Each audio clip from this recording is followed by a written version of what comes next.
প্রায় আমরা দলীয় নেতৃত্ব নির্বাচনের ক্ষেত্রে আমরা আমাদের নেতাকর্মীদের ভোটাধিকার প্রয়োগের সুযোগ দিয়ে আমরা প্রমাণ করতে সক্ষম হয়েছি বাংলাদেশ জাতীয়তাবাদী দল দেশনায়ক তারেক রহমানের নেতৃত্বে সম্পূর্ণরূপে একটি গণতান্ত্রিক রাজনৈতিক দল।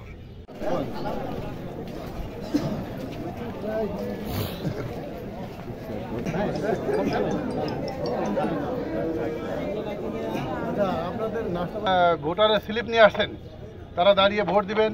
আর অন্যান্য যারা এখন পর্যন্ত স্লিপ নেন নাই, দয়া করে তারা বাইরে গিয়ে অবস্থান করবেন।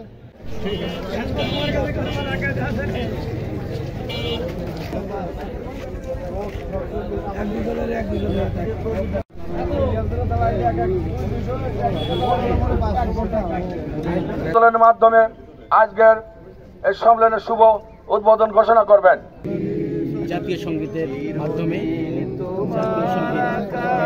আমি বলতে চাই যে নির্বাচিত হবে সেও আমাদের কাছে যেরকম আচরণ পাবে আমাদের জেলা বিএনপির পক্ষ থেকে, যে নির্বাচিত হতে পারবে না তাকেও আমরা একই মূল্যায়ন করব আমাদের দলীয় নেতা কর্মী। এই ক্ষেত্রে যেহেতু ভোটের মাধ্যমে এখানে নির্বাচন হবে, সেটা আপনাদের মেনে নিয়েই আপনাদের আগামী দিনে পথ চলতে হবে।